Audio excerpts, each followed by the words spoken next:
여러분, 우유로 만든 옷이 있다는 사실 알고 계셨나요? 처음 들으면 조금 이상하게 느껴질 수도 있습니다. 어렸을 때부터 우리는 엄마에게 먹을 거 가지고 장난치면 안 된다고 배웠기 때문이죠. 우리가 흔히 보는 옷들은 당연히 면이나 울 혹은 합성 섬유로 만들어지니까 우유라고 하니까 뭔가 어색합니다. 그런데 의외로 우유로 옷을 만드는 기술은 최근에 등장한 것이 아니라 꽤 오래전부터 존재해왔습니다. 그것도 무려 1930년대부터 말이죠.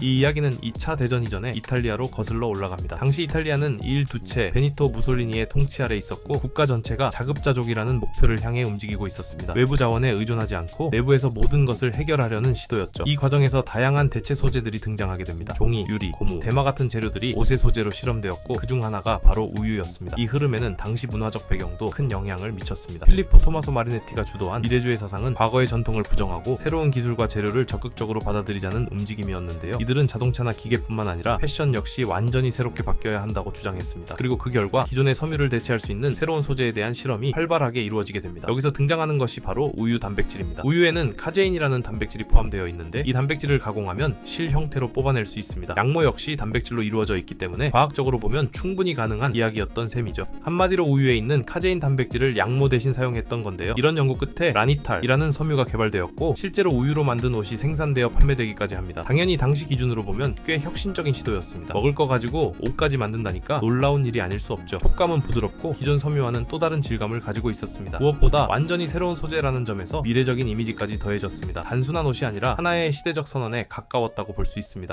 하지만 이 기술은 오래 지속되지는 못했습니다. 이유는 비교적 단순합니다. 비용과 효율성 문제였죠. 한마디로 만들 수는 있는데 그거 만들 시간과 돈 가지고 다른 섬유를 사용하면 훨씬 더 경제적으로나 시간적으로나 이득이었던 겁니다. 게다가 나중에 나일론과 같은 합성 섬유가 등장하면서 더 저렴하고 내구성이 뛰어난 소재들이 시장을 장악하게 되었고 우유 섬유는 점점 자취를 감추게 됩니다. 한마디로 쓸 데가 없었던 거죠.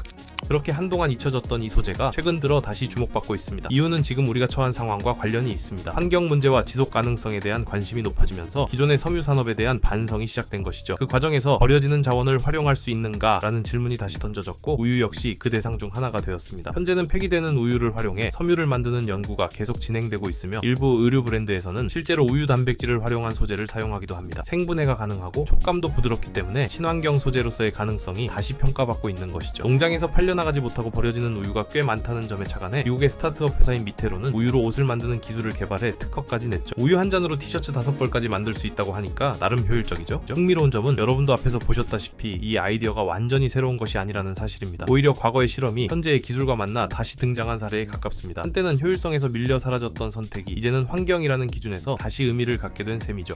결국 우유로 만든 옷은 단순한 소재 이야기가 아닙니다. 시대가 무엇을 중요하게 생각하느냐에 따라 같은 기술의 가치가 완전히 달라질 수 있다는 것을 보여주는 사례입니다. 이렇게 정리할 수 있을 것 같습니다. 우유옷은 미래의 발명품이 아니라 한번 잊혔다가 다시 꺼내진 과거의 아이디어입니다. 하지만 우유로 만들었다고 해서 옷을 먹어봤자 키는 크지 않는다는 점을 유의해야 할 것 같네요. 여러분은 어떻게 생각하시나요? 우유로 만든 옷 한 번쯤 입어보고 싶으신가요? 여러분의 의견을 댓글로 자유롭게 남겨주세요. 구독과 좋아요는 여러분의 여유만큼이나 조용하지만 강력한 응원입니다.